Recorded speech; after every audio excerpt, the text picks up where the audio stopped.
What up, babes? Welcome back to Coffee Over Apples. My name is Steph. It's going to be an in-depth review for Blood Over Brighthaven by Wang.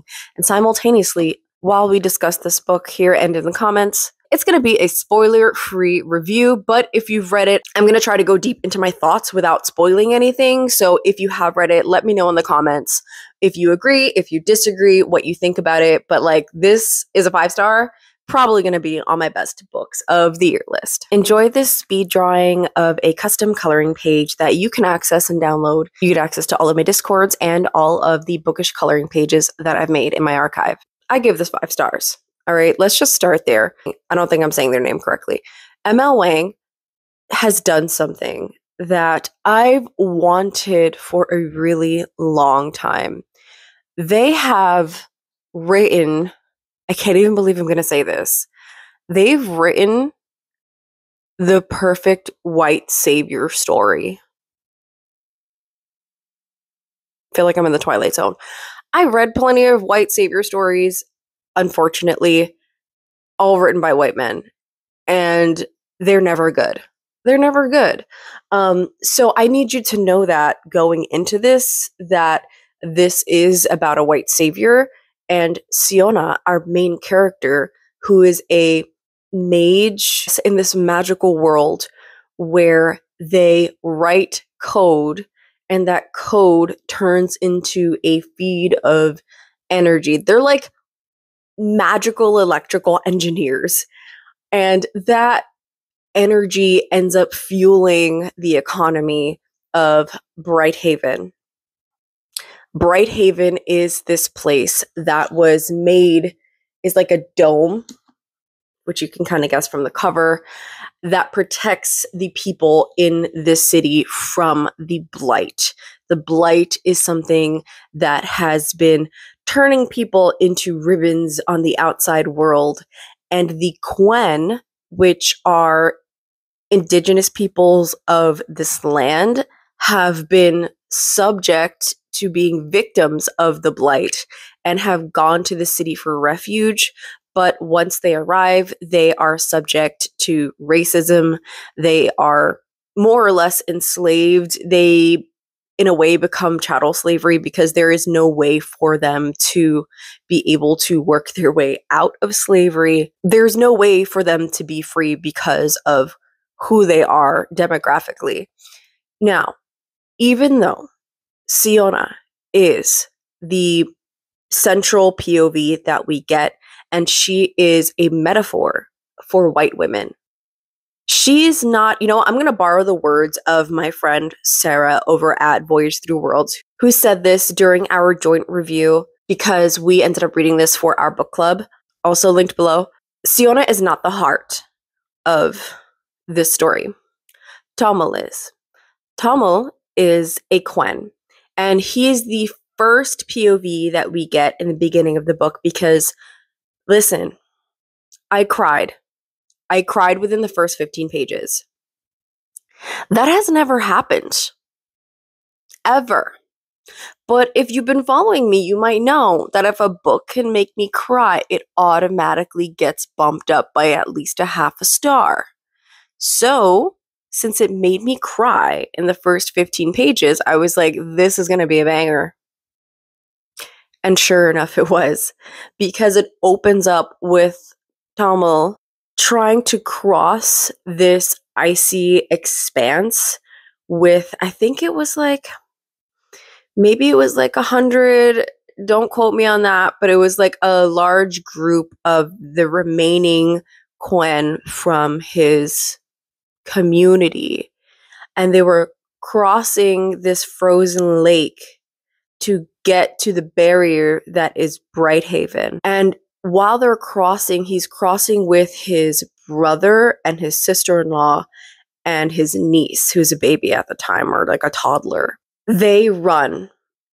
And they're told when you run, you don't look back. So they're basically playing hot potato with a baby to survive the blight that is attacking them as they cross the lake to get to Brighthaven.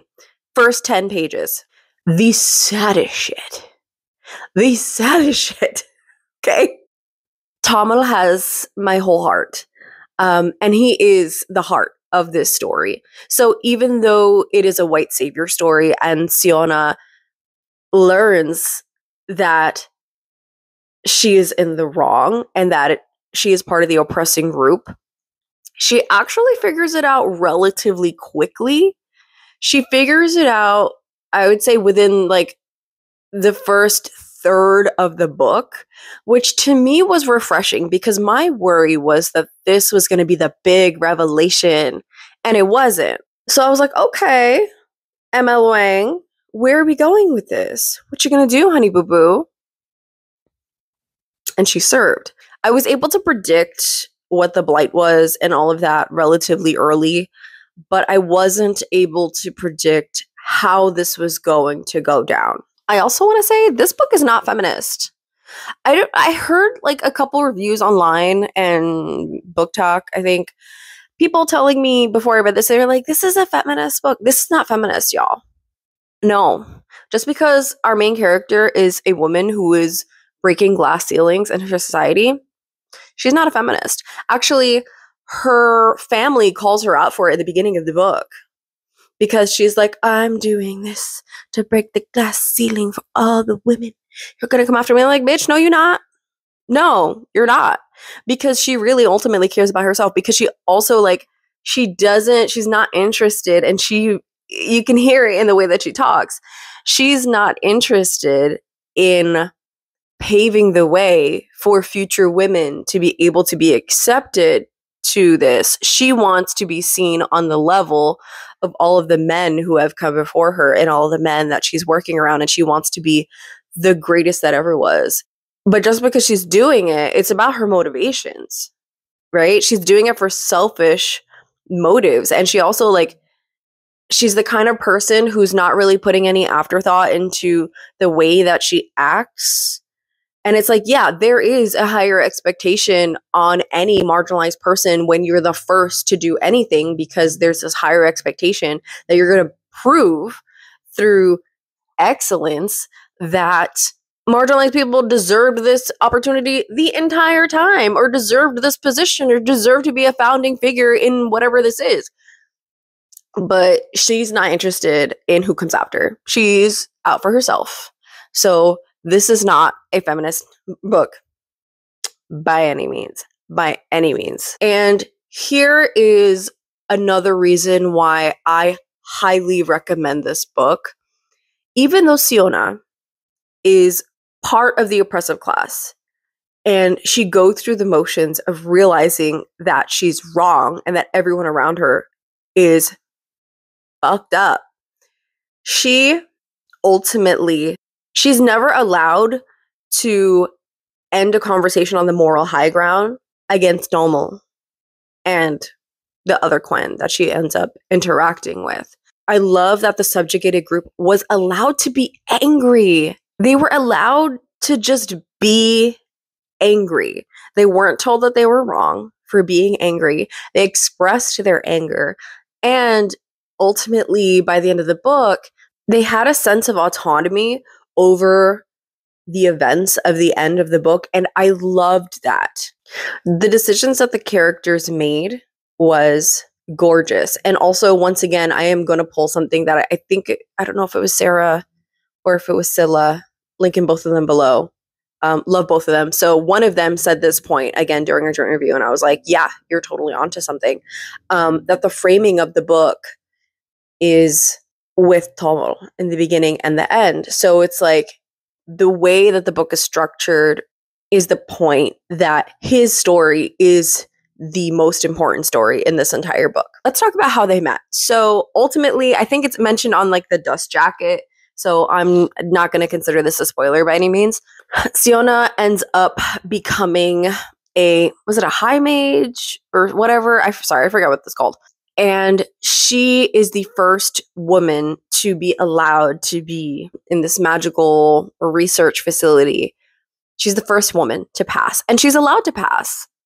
Because, like, if you know anything about IRL misogyny and the glass ceiling, it's usually because a man was like, yeah, you know what, let's give it to her. So someone on the inside is like, yeah, do it. And while she's there, she's supposed to get an assistant, but in order to screw her over, they give her Tama, who is the janitor. And so this being her first, I think, major interaction with someone of the oppressed community beyond just like in passing on the street, right? Because, you know, there's a reason that in every segregated society and in capitalism and post-war, like the oppressed group ends up making a ghetto for the people that they're subjugating. She has these microaggressions towards him. The flow of how it starts off as like this internal rhetoric to things that she says to him, to her eventually suddenly realizing like, ooh, wait, where did I learn that from? It felt realistic. And I gotta say, M.L. Wang, as an Asian American author, did what all of these other authors who I've read white supremacist narratives from much better. Because the point is that we can't, honestly, I'm going to say what I'm going to say. I don't think we can expect a white author to be able to write the nuances of what it's like to live under the microaggressions of, or even maybe macroaggressions of white supremacy, because they don't live under it, because they benefit from it. So M.L. Wang is the perfect person to write this, honestly. She did amazing. I need more books like this. I really do. There are many points in this that I loved the interactions, and like the way that Sciona breaks in waves is so delicious. And like I feel for her, and also, you know, because like she gets to that point where she's like, oh my God. You know, you ever see a white person? Listen, if you're a white person watching this and you can relate to what I'm about to say, let me know in the comments. You ever see a white person like come to the realization like, ooh, I didn't know that was a privilege thing. Yeah, honey boo boo.